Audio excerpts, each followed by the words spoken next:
Hello, friends of Studio Brûlé. This is Steve Brûlé, and it is coffee time. An informal session where I go over some of the things that have come across my desk in the last day or two. And yesterday was a fairly energized session, you might say. And I'm continuing along that same theme today, in that this is about hatred. This is about hatred that is supported and encouraged by feminism. This is about the feminist women who use and hate both boys and men. And today we're going to talk about how they hurt and hate young boys. I want to welcome to the show Michael Keller, as usual, is here. Gin Bottle, some of the regulars, really welcome to the show, and it's great to see you again.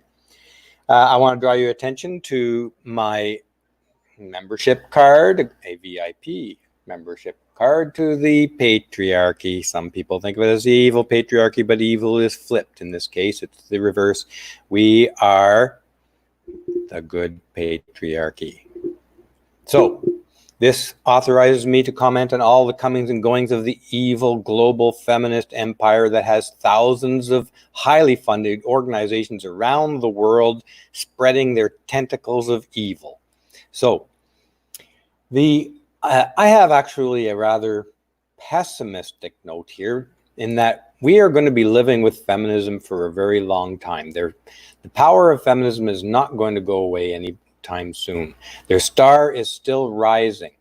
And the reason it's rising is because it's useful. Feminism is a very useful tool to the super rich and powerful. They did not get rich without having a very strong nose for powerful weapons and powerful tools to extend their power, their reach, and their wealth. That's why they largely fund feminism. Of course, we also all fund it through our tax dollars, enormous amounts of tax dollars funding these thousands and thousands of feminist organizations, both international organizations and in every country in the world. So let's get straight to some of the material here. I'm just going to shift around a couple of screens on my computer so that I can see exactly what we're dealing with a little bit better. The first, you will notice, the first little set of screen captures I have remind us of the fact that Charlize Theron, here we're talking about a very, very wealthy, very, very privileged woman who adopted two black boys. I believe they're both boys, but correct me in the comments if I'm wrong. And she has decided, of course, to dress them as girls and raise them as girls. And this raises the question, why? These kids are way too young to know anything except the feedback they get from the adults around them. And that means Charlize Theron and her friends. That's where any child is going to pick up any ideas they have about who they are at that age. And if they get told over and over again, and the culminating series of screen caps today is going to discuss exactly that, an incident in Australia where a young boy was used by his mother for her own amusement and status in the very community that Charlize Theron lives in California, the very kinds of people. And this is exactly what it appears Charlize Theron is doing by not just dressing, not just acknowledging or even suggesting that her child might not be a boy, but dressing him in the most frilliest, girly outfits that she could possibly find. Outfits that are too girly and frilly for Charlene to wear. So what does that tell you? Here, let's have a look at a couple of pictures right here. There's Charlene, and she's dressed like a boy. Does Charlene identify as a boy? If she doesn't identify as a boy, why does Charlene dress like a boy? If it's okay for her to dress like a boy, but her son must dress like a girl. Isn't that a little bit odd? Let's look at another picture here. This is as frilly as it gets. This is as girly as it gets. And I don't believe for 1 second that the child decided to go down this road on his own, unless it was by picking up the overwhelmingly pressure and suggestions from the adults around him and for attention. And we're going to get to a firsthand, towards the end, we're going to get to a firsthand report of how this is done by the mother and the adults around the person. And it's shocking.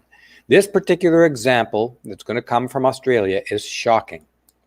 Some of you may have seen it already. Here she is. Now, somebody could tell me, I don't know if the younger one is actually a girl or a boy. I don't know. But both of them are clearly basically dressed in tutus. And Charlene Theron is dressed like a bag lady. What is that? I mean, she could have any kind of clothes she wants in the world. But what, is she going out dressed like she got 2 garbage bags on? And dressing her little boys up like they're frilly little dolls being dragged around the city. It's incredible. So let's have a look at another example of this. This came around some time ago. And let's read, this is from Brent Black. Thank you for bringing this to my attention, Brent. Reading the title at the bottom, My 15-year-old transgender son, right, is going through menopause. And I'm so proud of him. Menopause at 15 and making a public display about it. Transgender. Look, I fully admit that transgenderism is a gender dysphoria. It is a legitimate illness. I'm going to call it an illness because that's what it is. It is a legitimate illness. So I certainly don't mean to minimize the struggles that transgender people go through. But we're talking about children here. And we're talking about these children being pushed down a path by their parents. It's child abuse. These aren't adults finally dealing with some kind of gender dysphoria that they've experienced in their lives. No, these are parents pushing their kids down this road, and it's exclusively mothers. We talked previously about a fellow from British Columbia who was trying to stop his young daughter from getting hormone treatment, and of course he was treated to visits by the police and the court, and he was threatened with jail if he was not to call his daughter a boy. It's child abuse, and this has become legitimized throughout our culture right around the world. It's in the courts, and it's in the schools, it's in the government. They're creating laws to force feed the public with these things. And this is all done by feminists, and the only cases I've ever seen of children yet, and you could correct me if I'm wrong, there may be other cases out there that don't fit in this category, but the only cases I've yet seen are from mothers pushing their kids, whether it's a male kid or a girl kid, down this road. Why is it only mothers doing it, and typically single mothers? And when the father finds out about this, in the cases I've learned about, the father does his best to stop his child from being abused, typically by the mother, with the full support of every pillar in our society, the education system, the legal system, the police, everything, supporting this narcissistic mother using their kid to feed sympathy and attention to themselves. That's what's going on here. This is why this mother says, my 15-year-old transgender son is going through menopause, and I'm so proud of him. There she is here, Carolyn Tate. And let's read this quote. A week or so earlier, we'd attended our local gender clinic, where my son has been a patient for the past couple of years. So this kid is like 14 or 15 years old when she wrote this. Born a girl, but knowing from a young age that inside he definitely wasn't a girl, he's been gradually transitioning to the gender he's clearly identified with since he was 12 years old. This, folks, clearly is gender dysphoria. And I don't think it's any coincidence that it's a narcissistic single mother that he's living with. Where do we really think he got this idea that he wasn't a boy when he's likely living with a mother who can't get along with men, probably a feminist, probably spreading the hatred of men since before this poor child could even think for himself? In all likelihood, the first words he heard was, "Men are evil." Maybe those were the first words he even repeated because he'd heard it so much. And I've seen this in action. Let's go on to read another quote here. Children younger than 16 aren't legally able to start medically transitioning, but they can take puberty blockers, drugs that temporarily stop puberty in its tracks. After years of living as a boy, my son was ready to take this step until he can start taking testosterone when he's 16. Let's be real here. This is not your son, you narcissistic moron. This is your daughter. And your daughter is picking up on your suggestions. And even if your daughter thinks she is a boy, that is not something to medicate at 15 or 16 years old. That is gender dysphoria. You should be seeking a psychiatrist or psychologist or some form of help. But instead, this woman is jumping towards puberty blockers, which the long-term damage of which is unknown and I suspect is quite serious. Let's read on here. This is really quite important because it shows you how she minimizes the potential damaging, lifelong damaging effects of these drugs. Let's read this. The only side effect, I don't think it's the only, but just listen to what this side effect is. Potential bone brittleness from loss of calcium. So we're being vigilant about ensuring he's getting up his vitamins. That's not going to help. That kind of drug causing bone brittleness, you can't just pop a few vitamins and extra calcium. This is a very difficult thing to counteract. But it's a risk this woman is willing to push on her daughter so that she can get the attention of having a transgender kid. It's quite nauseating. Let's read this from the top. As a parent, it's been a massive adjustment from having a pony-loving, curly-haired daughter to the masculine young man lives in my house and towers over me. But what I know about parenting is that I'm just the custodian to these children living in my home. I'm here to love them and do what I can to help them grow into whoever they know themselves to be. No. Is no indication anywhere in this article or any other material I've looked at that indicates she even went to psychiatrists to look at the possibility of treatment for gender dysphoria. That's not taking care of the best interests of your kids.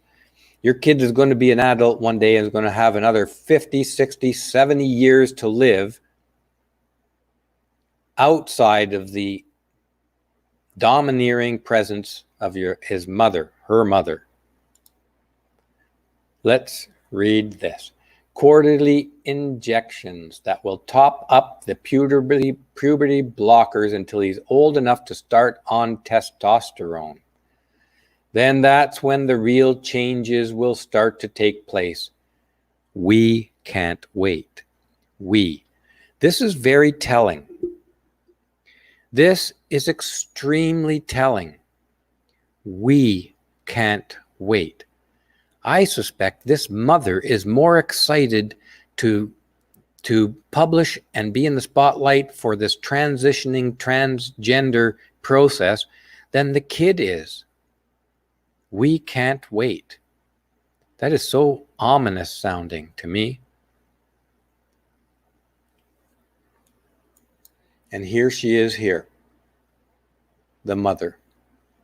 She calls herself an aspiring writer and an editor and a chatterbox. She hasn't written anything but this article that I could find. So she's really just looking for attention. And we're going to see another example of this very, very shortly. Just after we have a look at a famous example of another one of these twisted stories that are going on and becoming more popular in our culture. And they're being celebrated. They're becoming more popular in our culture because the people who view them are jealous, seeing the attention and sympathy these people are getting for putting this stuff forward. But we're going to see something in common here, in these kinds of mothers. These kinds of mothers are aspiring actresses and writers seeking attention, trying to grow their own lives, which I don't blame them for, but they're using their kids in that process. So this next one you're going to be familiar with, I'm sure. And this is Desmond. Desmond is amazing. And this article was written in the New York Times, and here is the title of the article in the New York Times. Sashaying their way through youth. Meet the rising drag stars of America. They're tweens. They write this without any shyness, any embarrassment of what they're actually saying. With not even a hint of criticism. Of course, it's New York City, where most of these drag queens are propositioned for sex by powerful old men. And that's going on today. The New York Times printed this. No criticism, simply celebrating tweens, underage kids, often like infants almost, barely out of infancy, and they're celebrating their excessive displays of female sexuality. Desmond is amazing. And here he is here. And here's another article. Young success. Meet the 11-year-old drag kid who RuPaul calls the future of America. RuPaul is one of these career and cross-dressers, drag queens. Has some kind of television show, as we're going to see in the next article. This was written in 2018. He was 11 years old at this time. And here's a little summary of Desmond here. Let's read this from the top. Desmond Naples is his real name. This is from Wikipedia. Desmond Naples, born in 2007, is a child drag performer, fashion model, actor, and LGBTQ activist. Now imagine what child decides to be an LGBTQ activist before they're even within 5 years of puberty. They don't. Their parents decide that for them. Their parents get them fucked up on all this stuff. Oh, there goes my monetization again. I didn't mean to say fucked up this time. I was supposed to be clean today. Yesterday we let it all loose. Now I'm fucking screwed on my monetization again. Oh well, what can you do? So, when he was 2, he was inspired by and began imitating the drag queen on RuPaul's Drag Race by fashioning household items into dresses and wigs. He identifies as gender fluid. How does a kid of that age even know what gender fluid or come across such a term? And has been described as androgynous. He also identifies as gay. Well, how can you be gender fluid and gay at the same time? And states that he has been out since a very early age. In 2014, when he was 6, he made his professional debut in a Jinx Monsoon music video. He came to wider attention in 2015 when videos of him voguing through the entire New York City Pride March went viral. Now, who can suggest that his mother didn't have a giant role in this, if not the deciding role in this? And what is he doing watching drag queens on RuPaul's Drag Race at 5 years old and 6 years old? Aren't the parents overseeing anything this kid did ever? I'm going to pause here for a moment and recognize Oki MGTOW. So thank you so much for supporting Studio Brûlée, Oki. And Oki says, I'll help, brother. Love you and Janice. Thank you so much, Oki. Always profit. You know we need our support here on Studio Brûlée, and I for sure blown my opportunity for monetizing this video again. Oh well. Let's carry on and have a look at some more screenshots here. Next one is gotta come up, and here is Desmond is amazing. I think the picture says it all. And there, of course, the whole media presentation is attempting to cause us to believe that Desmond, at the age of 3 or 4 years old, came up with all of this on his own. Just out of the blue, started watching drag queens on TV, then started hauling out and making his own wigs and dresses to be like a girl. I don't believe it. I don't believe it at all. So let's look straight away at a story of a guy who's now 16 years old and went through a very similar upbringing from a single mother as these last examples we've just looked at. Let's just have a look at what he says about his own life in a very similar situation. And in this article, and the links are in the description, he does say that he's concerned about Desmond because Desmond's story is very much like his own. This was printed on May 20th, approximately 6 days ago. Read the headline with me. 16-year-old boy shares his story about being forced to be trans by his mother. Let's have a look at what Lucas has to say. Reading from the top.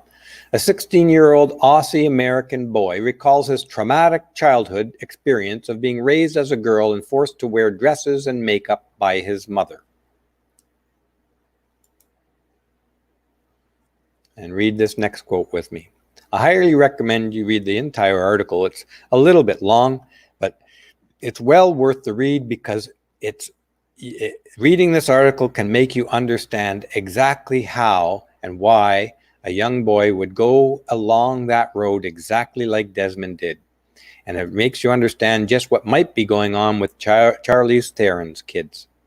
Read from the top. I have sent this story to many websites and none of them have published it. I feel like I need to share this, especially after learning about Desmond. I think our experiences could be very similar and hopefully this could help some people are going through the same thing, says Lucas. And this is very telling in itself. None of these other websites would publish his story. Why? Because it's inherently critical and revealing about what's going on with people like Desmond and like those other kids being raised as trans before they're even able to know or probably even pronounce the word transgender. But they're being raised as trans already. These people, and they're wealthy, and this runs right to the top of Hollywood. They're all on board with this. They have something to lose if this other narrative gets out. They do not want this narrative to get out. And I realize Desmond's story is old, but this article, which is the crux of things here, it's telling Desmond's story from the other side. And this story just came out 5 days ago.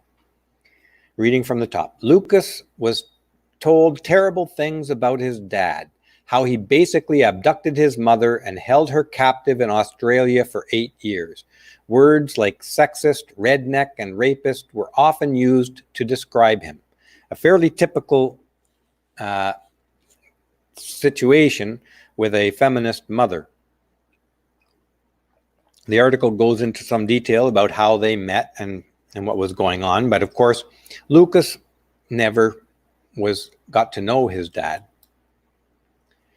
Reading from the top. I don't remember him being any of these things, but hearing my grandma and mom talk about him like that made me hate him. Let's read that again.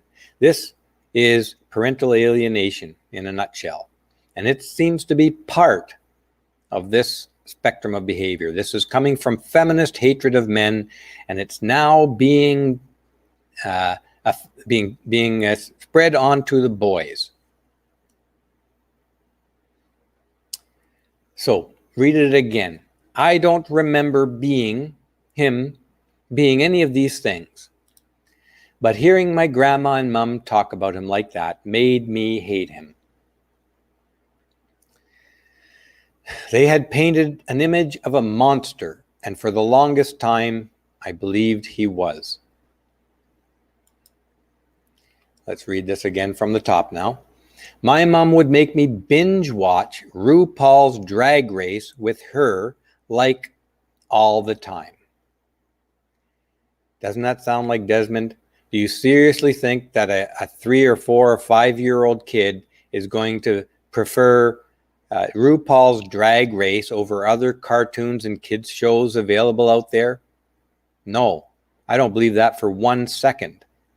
Desmond didn't himself find RuPaul's Drag Race. This is something that these single feminist mothers love. These kinds of drag queen stuff. It's a big part of their audience. He was forced to binge watch RuPaul's Drag Race. Then one day she turned to me in the middle of an episode and told me that I'm special and not like the other kids. Isn't Desmond amazing? Special? She asked if I identify more like her or like her dad, like his dad. Let's read that again. She asked if I identify more like her or like my dad. Here's a guy, he's been taken from Australia to California.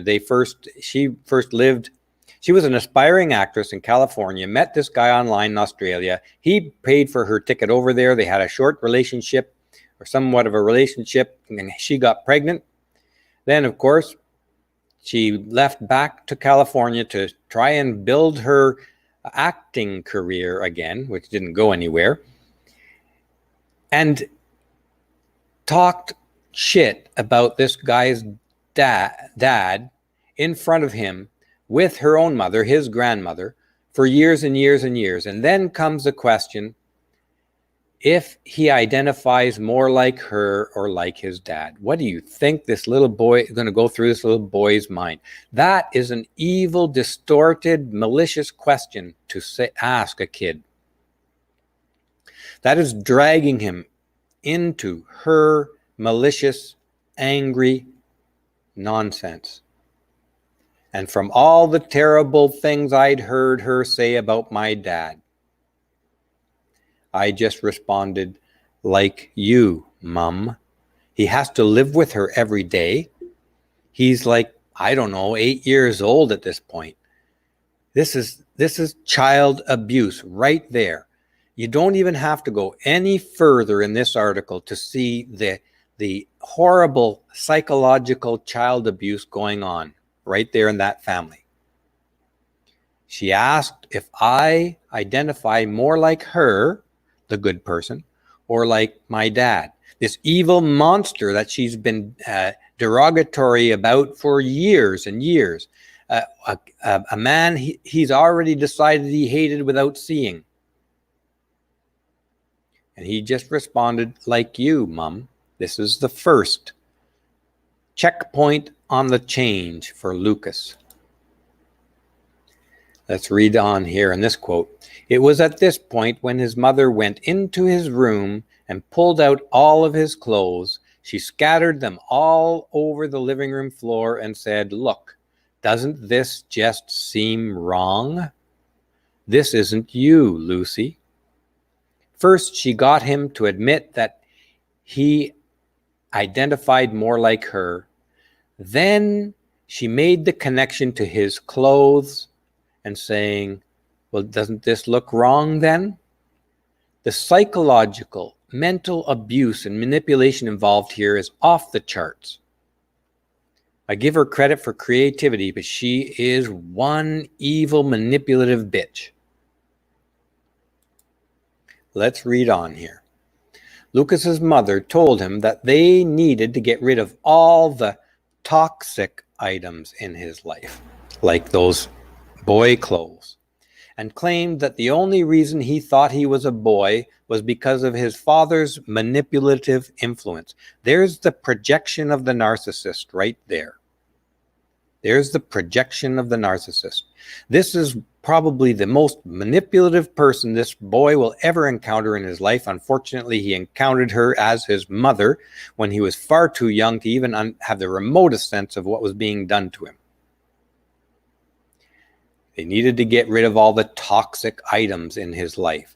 When you put it that way to a boy, what is he going to say? Let's read from the top here. This is down his road to transition. I was a star, or at least I felt like it. The teachers absolutely adored me and used me as an example all the time. This is in California now, by the way, folks. Just about the capital of the transgender, child-abusing community of the world. Teachers absolutely adored me and used me as an example all the time. I got special treatment. I could never do any wrong. The other boys in my class didn't bully me or anything. I guess I really enjoyed the attention, so I started to embrace it and play it up a bit. Can you imagine how this fits exactly onto the likelihood of Desmond is amazing? What kid at 10 years old or whatever age it is at this point isn't going to like the special treatment? And the fact is that his teachers absolutely adored him. He could do no wrong in their eyes. I'm going to pause here for a moment and recognize Xeranx. Thank you so much, Xeranx, for your generous contribution to Studio Brûlé. And Xeranx is saying, but Steve, it's men and fathers that are dangers to children. A mother could never hurt her child, and if she did, a man forced her. She was confused. That's certainly the feminist narrative there for sure. Thank you for pointing that out.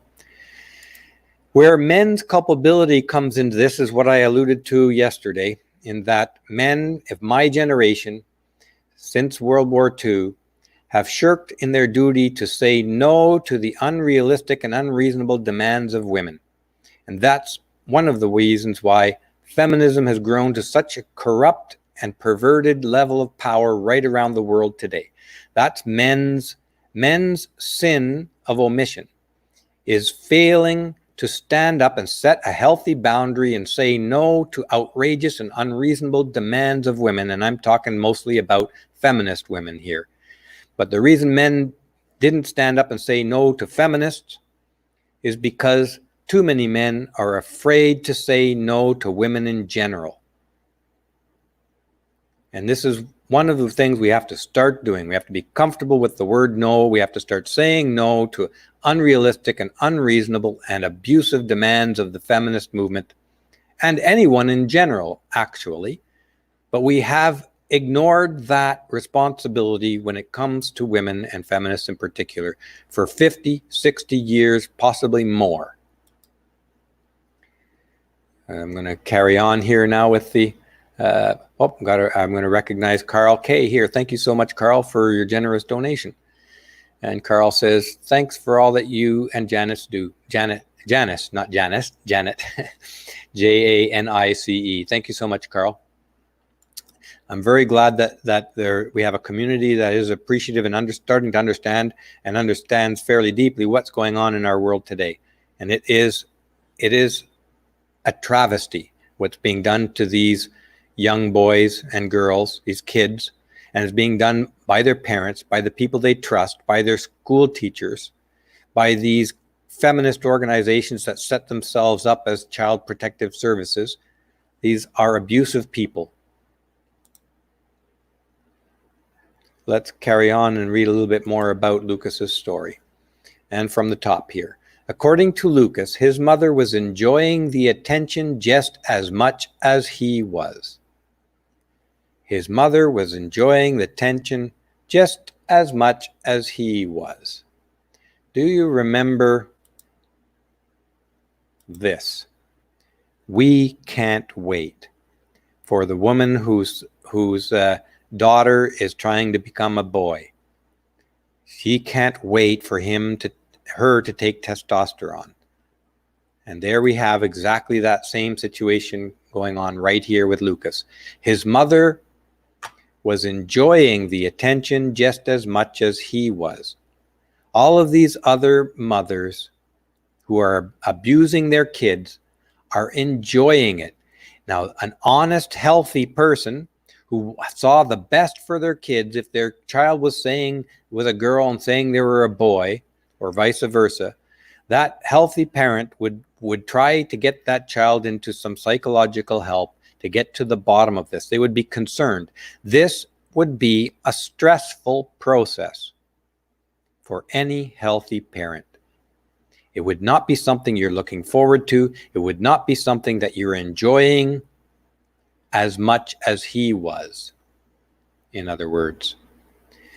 She'd be invited to special events to talk about raising trans kids and things like that. So now she's a celebrity. She was a waitress. She still is a waitress at this point, and getting most of her money from tips at cheap bars and cheap restaurants in California. Barely pulling money in, I would suspect. So this is like becoming a celebrity to her.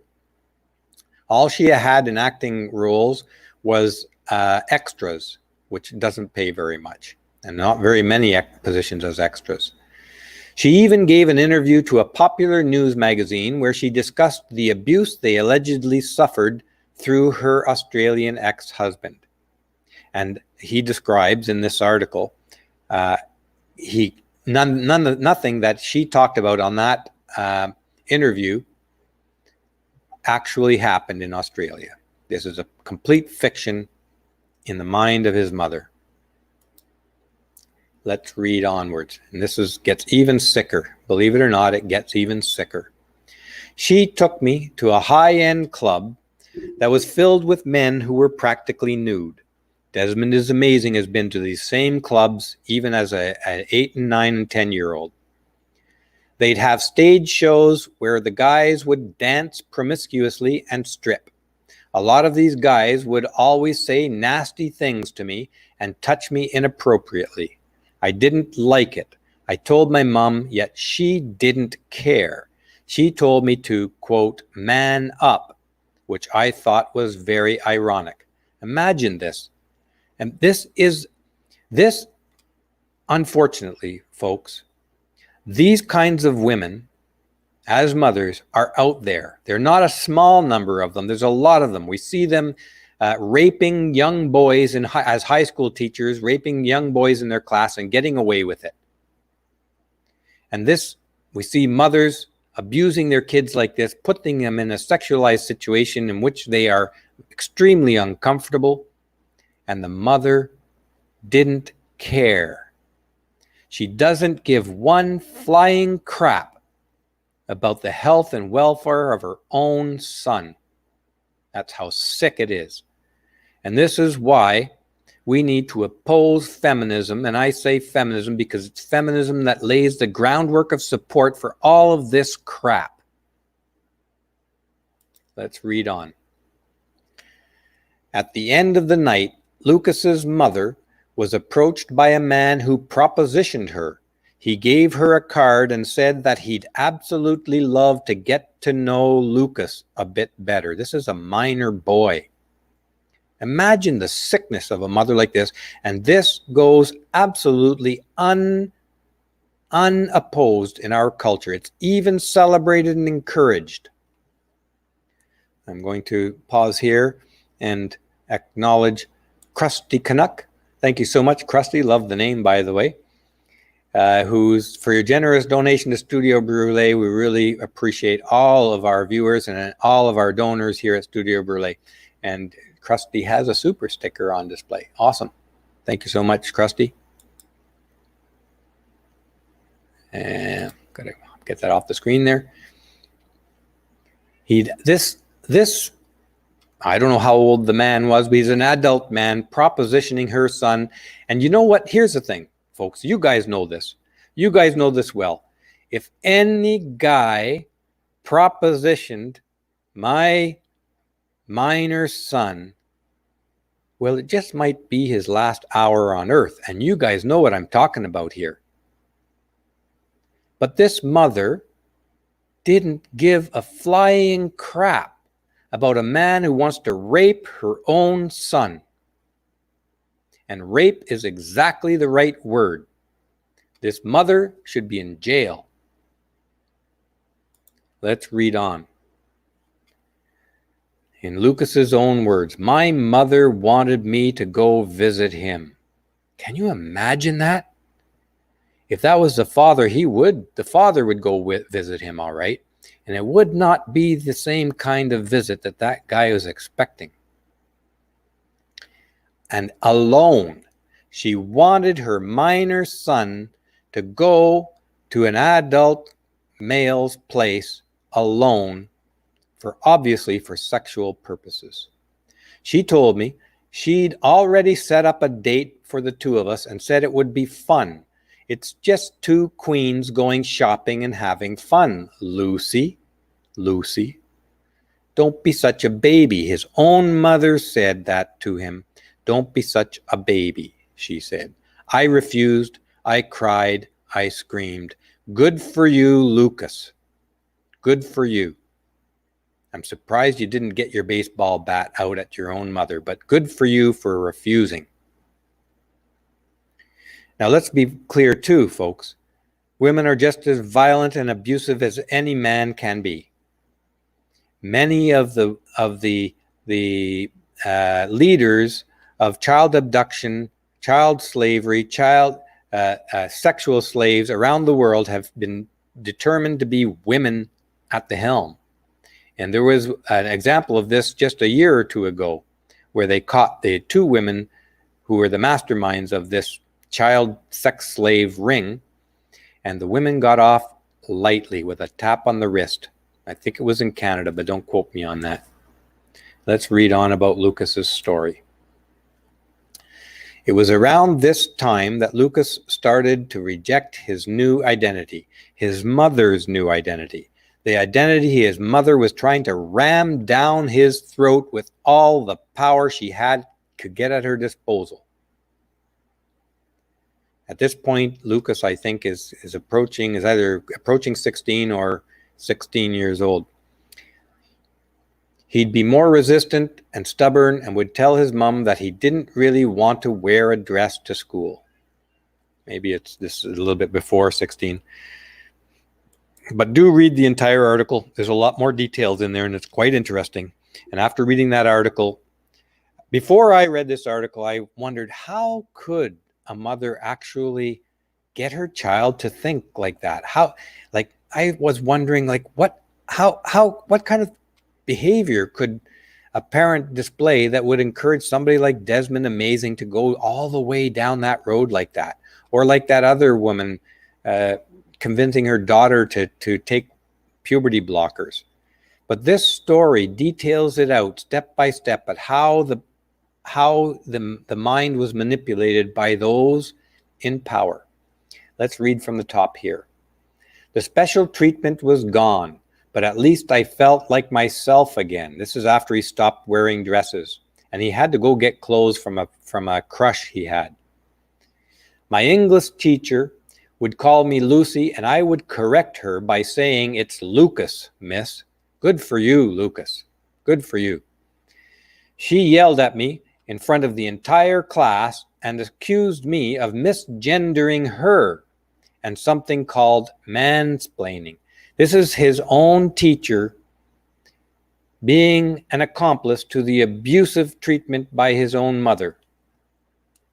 I'm going to pause here for a moment and recognize James Burlow. Thank you so much, James, for your very generous contribution to Studio Burlé. And James says, can you imagine if heteronormal men treated young girls in such an equivalent, extreme, sexualized manner? That's a very good point.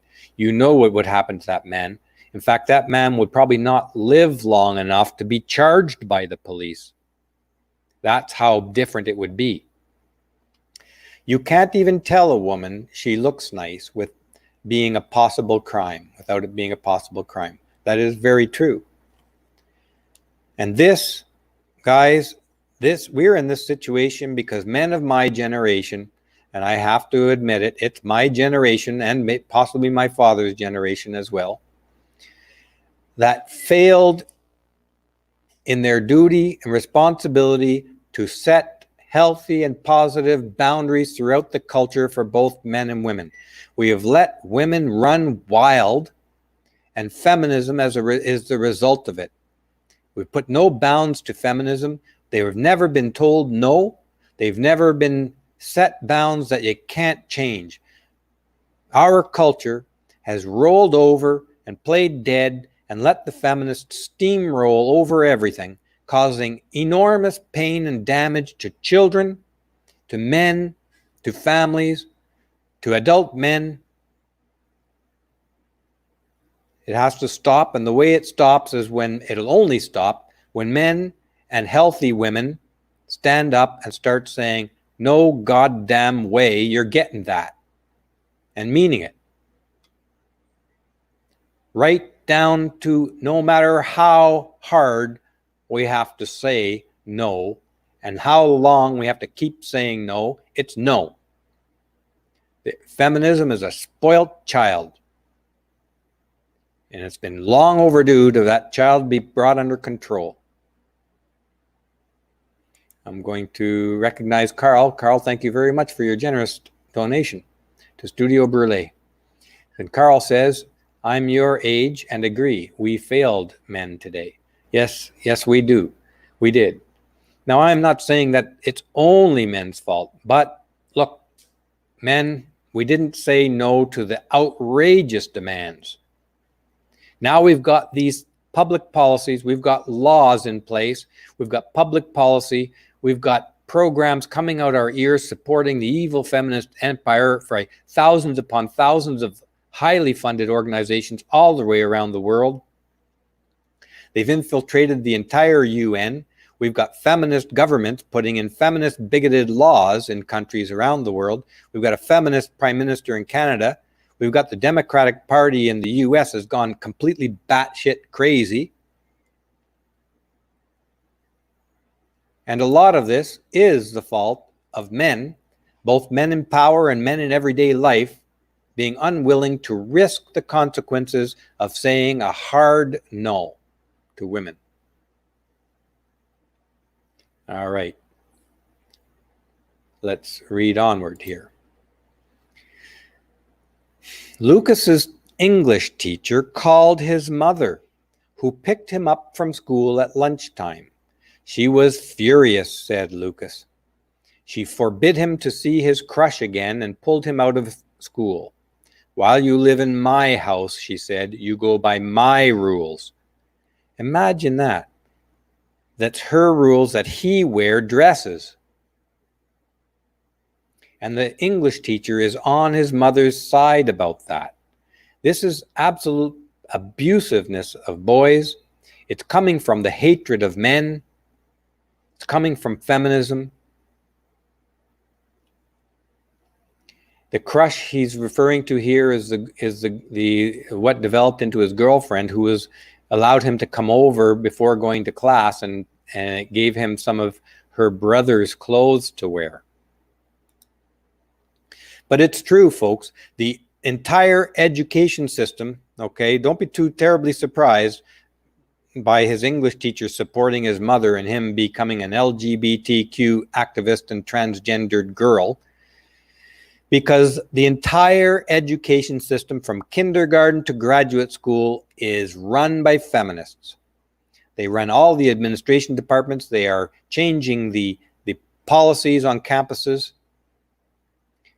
If you want to look a little more further into that, you can look at the power that administrators hold in interpreting law and creating public policy. These are administrators at schools and all organizations are basically like unelected legislators. They have enormous power. There's no way to vote them out of office when they get in there. And feminists head directly for those organizations. You have to credit the strategy of feminists. They knew what they were doing. They know this is a female typical talent, is to know how to manipulate the social environment. And feminists are doing this in spades. They're getting into administrative positions where they're unelected. They can't be kicked out of office. And they're influencing the public policies throughout our culture. In businesses, in the education system, in government. Let's read on about poor Lucas.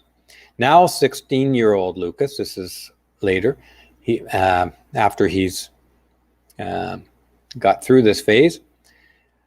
Now, I think you're referring to actually today, so he would be 16 years old as we speak. Lucas proudly identifies as a boy and says his days of being called Lucy and being forced to be trans are over, forced to be trans by his own sick mother. He hopes his story helps somebody that may be experiencing the same thing. And he was inspired by this by Desmond is Amazing, who may be going through the same thing. At the very least, Desmond needs psychological help. But I doubt Desmond is going to get that psychological help in our feminist culture. Desmond is going to be encouraged along this road for his entire life. So folks, that's all that I have to say on this matter today. The very disturbing thing about these last 2 days session is that this feminist movement has its evil tentacles spread all the way around the world in every first world country, and the first world countries are trying to make sure they get it implemented in third world countries. They are well funded. There are thousands of these organizations. They're changing the law. They're changing public policy. They're hiding and protecting these kinds of abusive mothers and women. And the only thing men can do, one, don't get involved with any woman like that. Number two, though, and this is very important, it involves, no matter who you're involved with, get very comfortable at saying no. We all have to start saying no to unrealistic demands.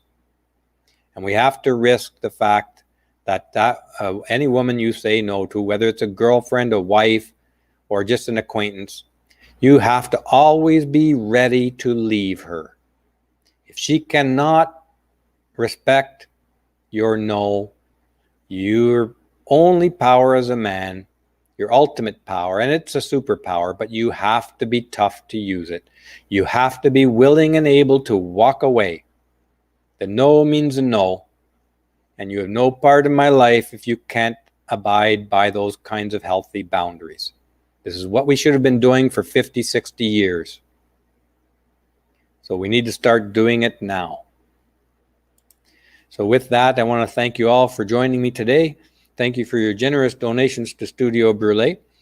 Do have a look. Thursday will probably be the next one, and I'm thinking I may be posting these as videos in my Patreon account. For those of you who are Patreon supporters, I know there are a lot of these videos lately.